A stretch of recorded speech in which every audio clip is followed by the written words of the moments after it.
everyone, this is the first episode of a long series of whispered stories. These are best enjoyed with your headphones on. Today, I'm sharing one of Jean's astral projection experiences. Sit down and relax and enjoy this pleasant journey through a world of wonder. Jean described this as an Earth-like afterlife experience. Let's begin. I woke up in the middle of the night into a state of well-being after a relaxing, meditative evening.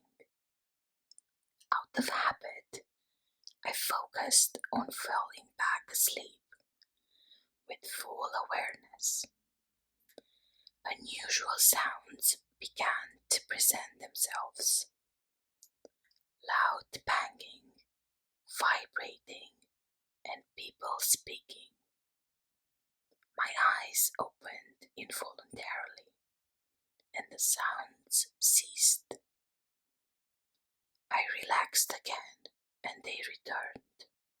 If I focused my attention on them, they would disappear. So I let them be.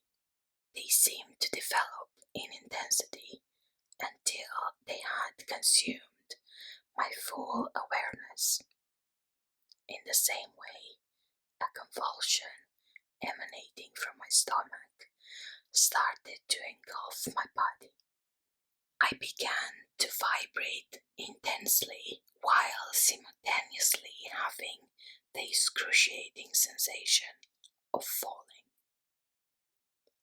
Hypnagogic colors began to swirl into my vision. They seemed to be struggling to form an image. As I focused, I found myself emerging into a scene. I felt groggy, as if I had just woken. I knew immediately I was somewhere else. I found myself sitting in the Lotus Position in the middle of a stairway of a large building. My surroundings were grey and dull. Sitting next to me was a man. He felt familiar, and a part of me recognized him as a friend, but not someone I knew in waking life. Perhaps he was from a past life, or someone which only a multi-dimensional part of me knew. We spoke for a while, but I only remember the last part of the conversation. "We will go up the stairs together," he said. A woman, who I wasn't aware was with us, stood in front of me. "We would expect you to go higher," she said abruptly. Before having any time to analyze her, two spheres, which were vertically connected by a cord in between, appeared above her head. Each sphere displayed an image inside. I focused on the top one. The scene of the stairway began to fade. I had a moment of apprehension. I did not want to wake up and ruin what I felt was some transportation to another place. For an instant, I held onto the man's arm in an attempt to stay grounded. I soon found myself back in bed.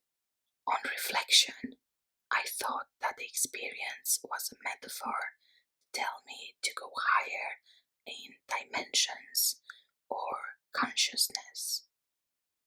I quickly fell asleep again. I found myself standing in an outdoor car park which was about 100 feet from where I was sleeping. I found myself gazing into the sky. I had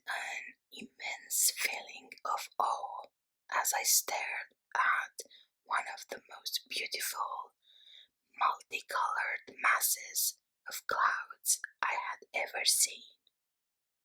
I always enjoy the tremendous sense of joy that I get when marveling at something otherworldly that you could never see in waking life. As I was staring at the clouds, I spotted what could have only been described as a UFO.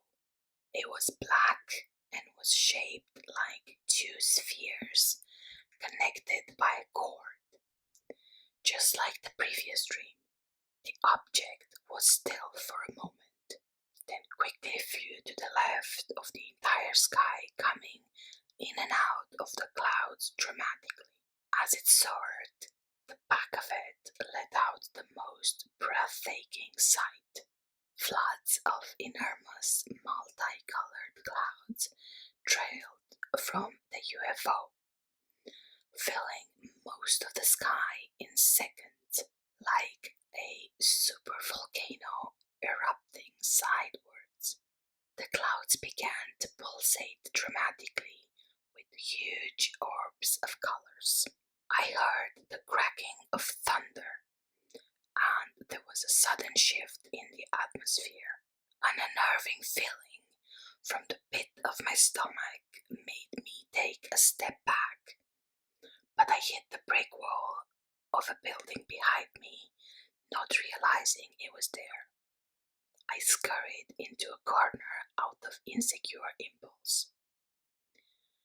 As the UFO descended, it crashed into the distance and exploded. I ran in the opposite direction. I got out my phone to call a relative in fear that I would die. But before doing so, something in me woke. I did the hold nose reality check. I could breathe through my nose while holding my nostrils shut, making me conscious that I was in a non-physical dimension. I was excited and had to compose myself.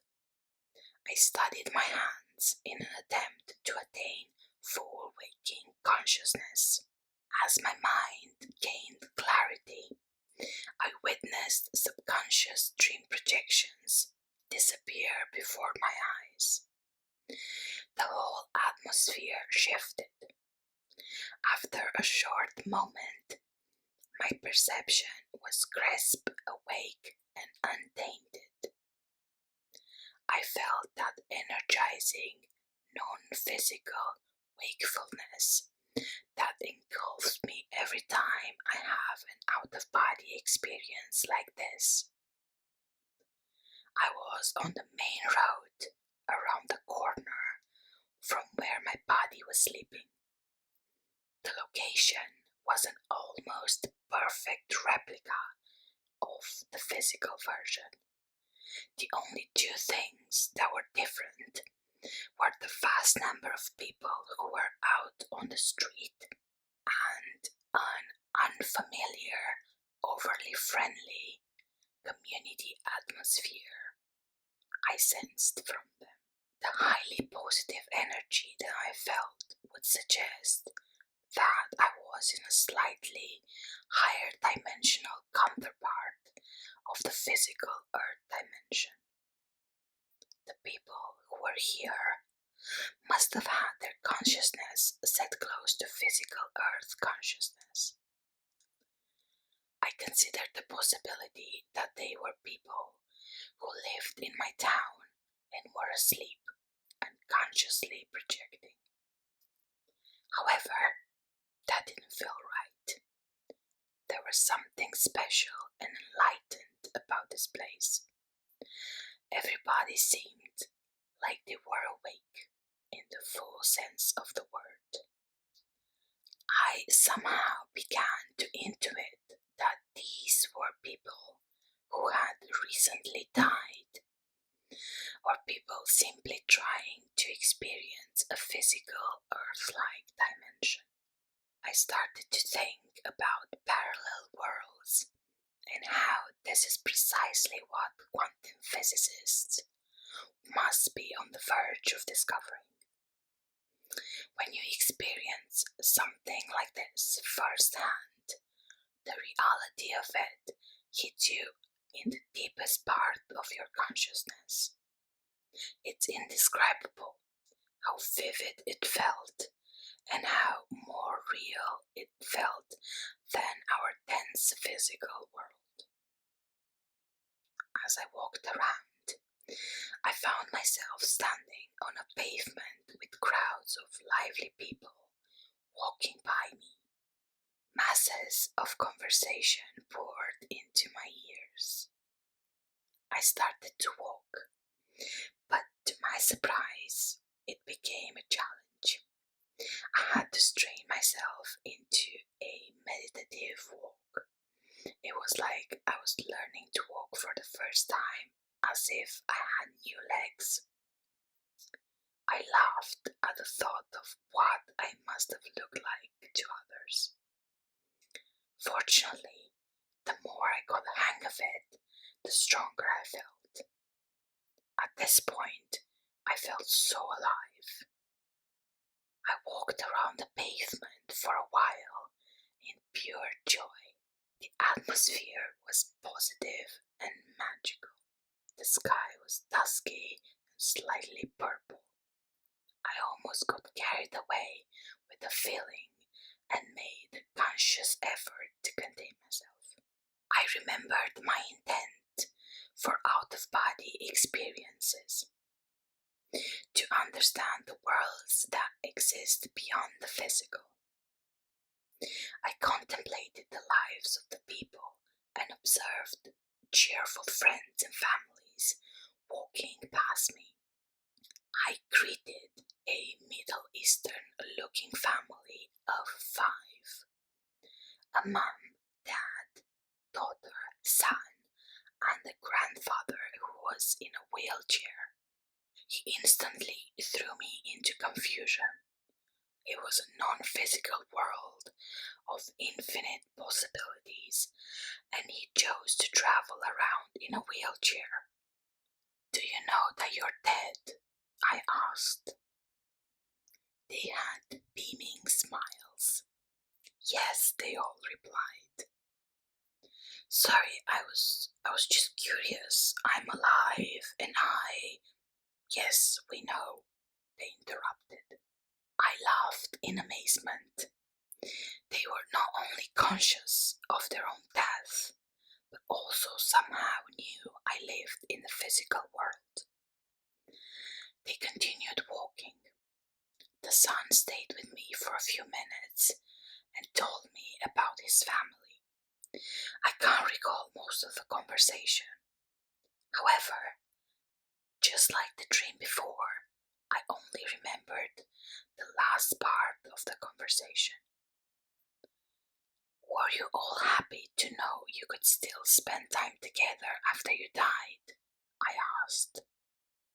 "Yes," he replied, uninterested, as he spotted his family gaining distance. I noticed then that I was losing feeling in the left side of my face. I felt the numbness of it with my hand. I tried to speak, but to my amazement, I could only utter gibberish. My strength to remain conscious in this dimension seemed to be coming to its limits. The next thing I know, I was lying in my bed as if there were no break in consciousness. I reflected in awe at the events that had taken place. I thought about the fact that we could still carry on living ordinary lives, extraordinarily similar to our physical earthly lives. Part of me had the intuition that they were purposely with each other to fulfill their wishes of experiencing family time together that they had missed out on in the physical world. Perhaps because one or more members died unexpectedly, or that because during their lives other physical circumstances stop them from spending enough time together. That is the end of Jean's story. I hope you guys enjoyed it, and I'll see you in my next video.